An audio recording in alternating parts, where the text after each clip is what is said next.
On February 16, 2006, a 4-year-old boy in Minneapolis, Minnesota was hospitalized for uncontrollable vomiting. Initially diagnosed with a common stomach flu, the child was administered an anti-nausea drug and discharged. 2 days later, his family brought him back to the hospital as his health had deteriorated even more. X-rays revealed that the boy had ingested a small metal jewelry charm. Lead tests were carried out, finding his blood lead levels to be 180 micrograms per deciliter, about 36 times higher than the level deemed dangerous for children his age. Less than 24 hours later, blood flow to the boy's brain had stopped and he was placed on life support. On his 4th day of hospitalization, the child was taken off life support and pronounced deceased as a result of acute lead poisoning. While this story is an example of the detrimental and even potentially deadly effects of lead, this is not the typical case of lead poisoning in the US, as most children are being chronically poisoned by elements in their home environment.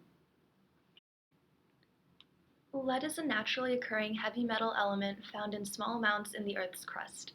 Exposure to high levels of lead is extremely toxic to humans and animals. Experts typically consider a blood lead level of less than 20 micrograms per deciliter to be standard for adults and 10 micrograms per deciliter to be normal in children, though additional testing has suggested that levels higher than 5 micrograms are a danger. In children, levels of 10 to 25 micrograms are universally acknowledged to be correlated with impaired neurobehavioral functions. Levels of 25 to 50 are associated with physical symptoms such as nerve problems. 50 to 70 micrograms per deciliter are considered moderate poisoning, and levels of 70 to 100 are associated with severe poisoning. However, research suggests that blood lead levels much lower than these still result in extremely adverse effects. Exposure to high levels of this chemical is associated with a slew of developmental issues. When lead is absorbed into the body, it typically affects the frontal cortex of the brain and the hippocampus, which control abstract thought, planning, attention, and memory, and often causes a lowered IQ and antisocial behavior. A study by the New England Journal of Medicine found that in children, blood lead levels of 1 to 10 micrograms per deciliter caused an average decrease of 7.4 points in the affected children's IQs, or roughly 0.82 IQ points per microgram. Lead can be ingested or inhaled. People are typically exposed to it through lead paint, leaded gasoline, water flowing through corroded lead pipes, and food grown in lead-contaminated soil, defined by the U.S. government as soil that contains over 400 parts per million of lead.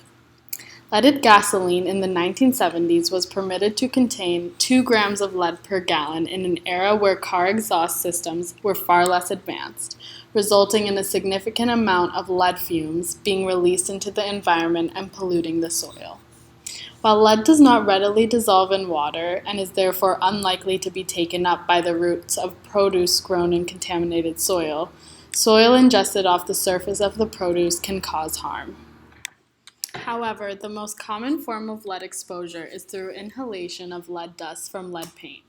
Peak use of leaded paint occurred in mid-1920s and declined from the 1930s to 1970s before being banned in 1978. Today, the effects of this are felt disproportionately by individuals of low socioeconomic status as a result of living in old homes and public housing that have not been stripped of leaded paint.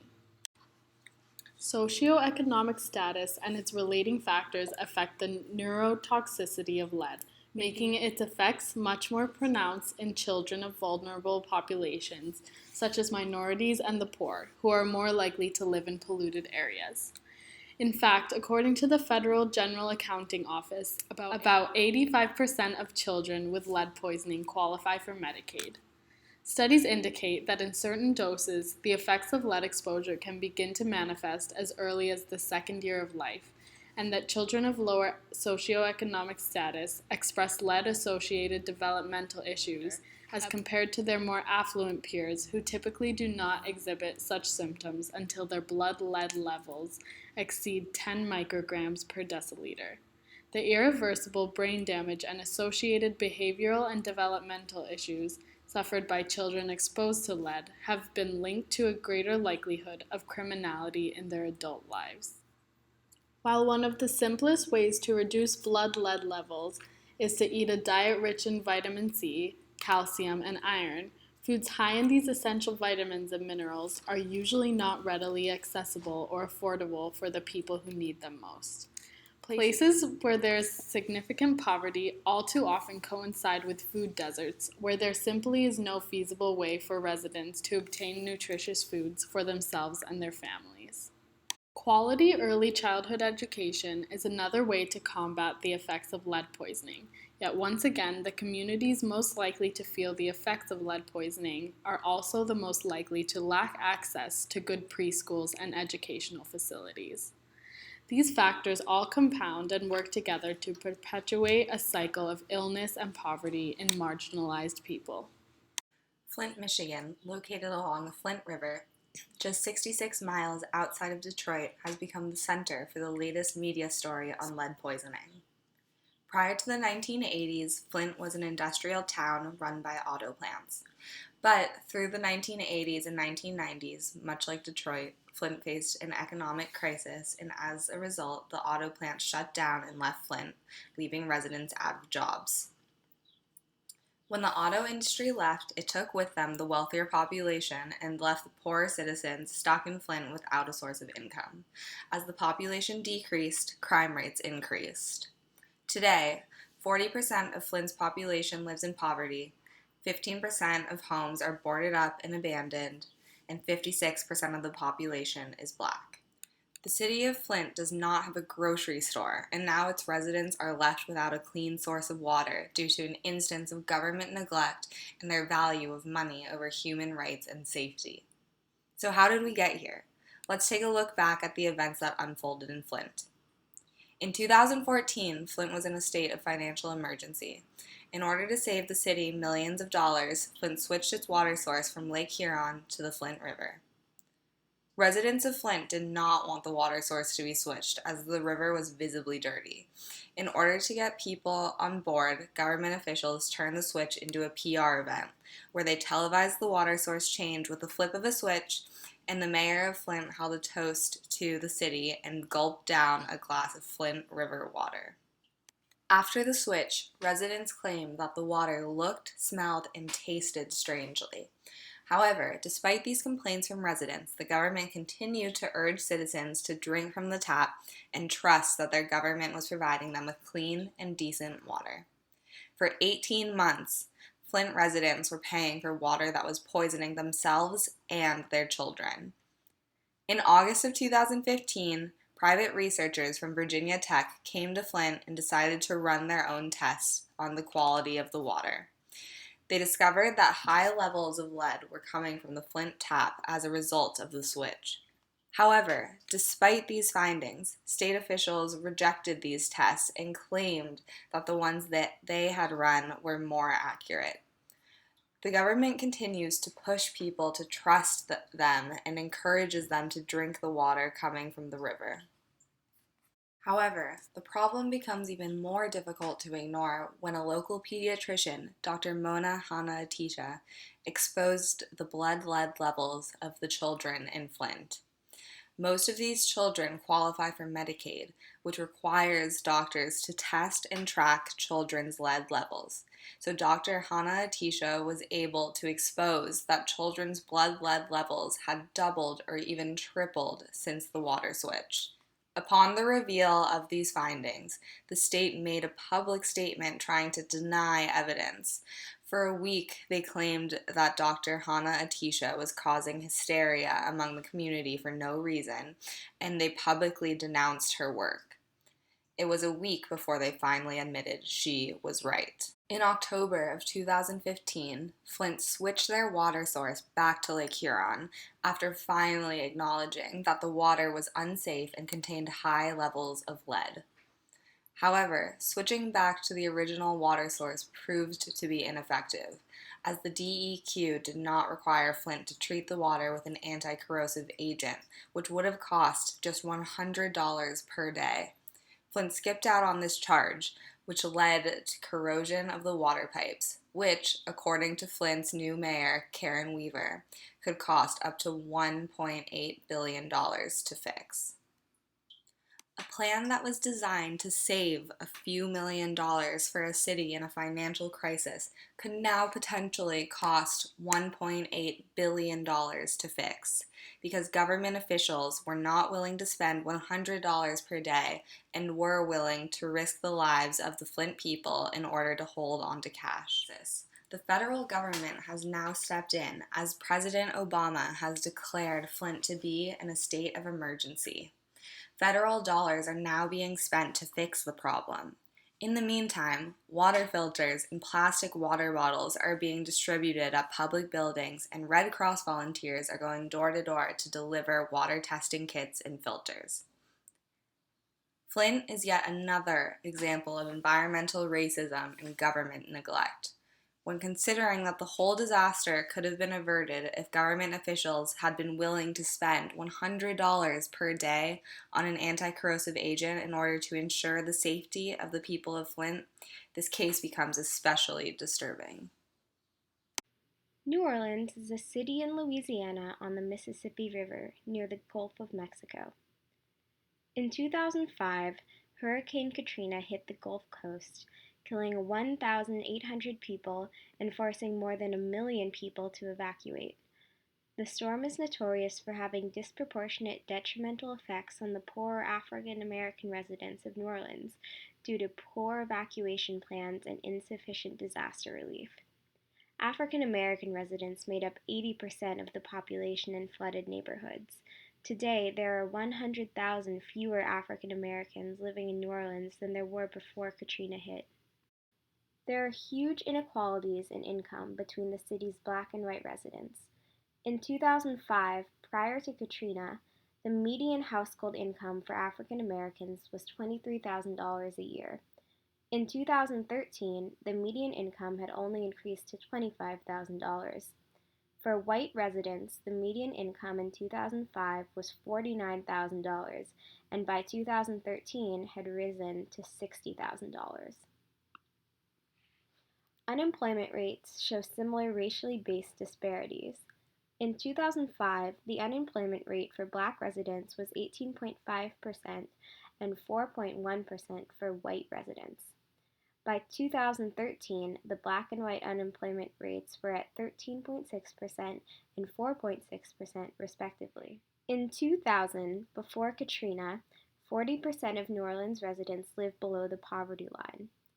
Post-Katrina, the poverty rate was at 27% in 2013.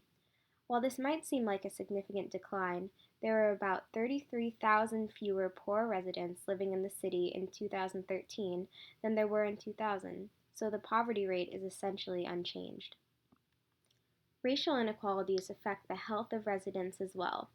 Historically, the city's black residents have been disproportionately affected by lead contamination. Black residents have been 2 times as likely to live in New Orleans neighborhoods with contaminated soil. Before Katrina, over 50% of children living in inner-city neighborhoods, which contain predominantly black residents, had blood lead levels above 10 micrograms per deciliter, the current baseline for lead poisoning. In some predominantly black New Orleans neighborhoods, 67% of the residents had lead poisoning. The main source of lead poisoning in New Orleans is soil. Soil has become contaminated with lead through runoff of leaded gasoline prior to the phasing out of leaded on-road vehicle fuel in the 1980s and its outlawing in 1996. Another large source of soil contamination comes from leaded paint used in housing built prior to 1978, when it was outlawed. Over 90% of homes in New Orleans were built before lead paint was banned.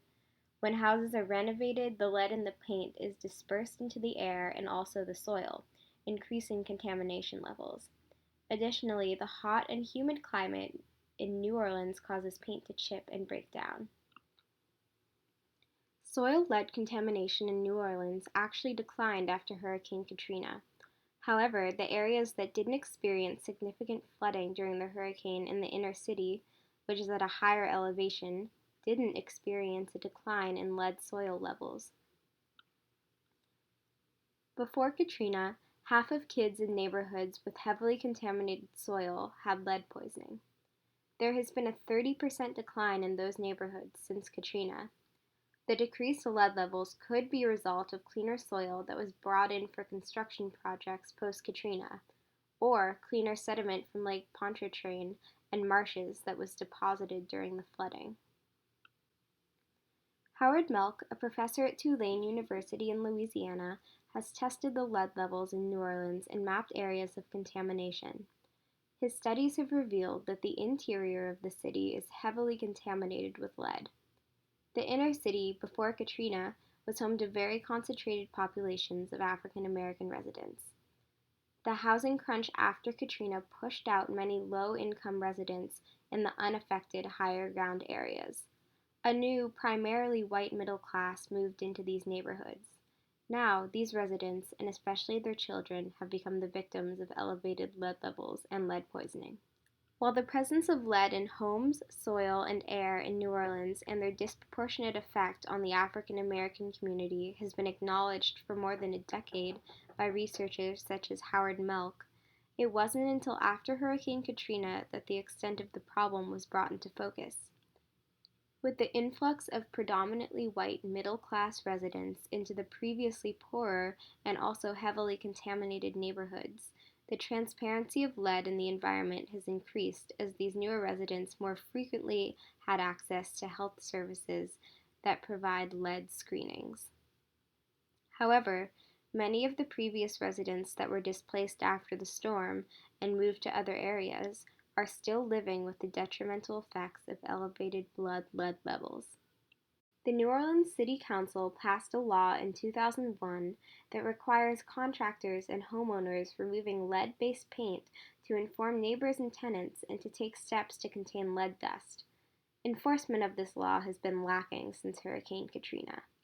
A number of parks that were found to have contaminated soil were closed because many of the children who played in them were found to have elevated blood lead levels from putting their hands on their face or in their mouth after playing.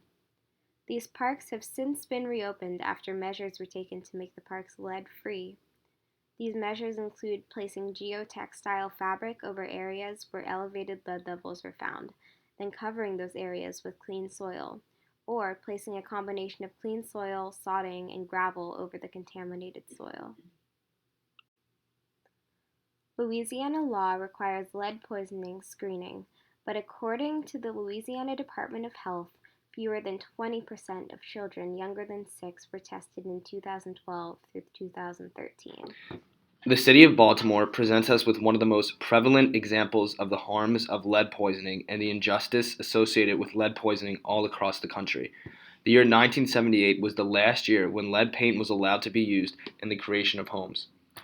According to the Baltimore Sun, the owners of rentals built before 1978, when lead paint was banned nationally, are required to hire a private inspector to check the home and make sure it is safe. And if paint later starts to come off walls or woodwork, landlords must fix it within 30 days of being notified, or offer the tenants some place safe to stay until repairs can be made. There are gaps in the system. Rental properties must be registered every year, but some owners have never registered. And even if a place is registered with the state, that doesn't guarantee it passed inspection. And this is where the story of Freddie Gray comes into play. On April 12, 2015, 25-year-old Baltimore resident Freddie Gray died under extremely bizarre and questionable circumstances while under police custody. Between the time he was arrested and the time that he arrived at the police station, Gray was unable to talk or breathe, suffering from wounds that would eventually kill him. These wounds included 3 vertebrae fractures and a crushed voice box, which typically are caused by a serious car accident.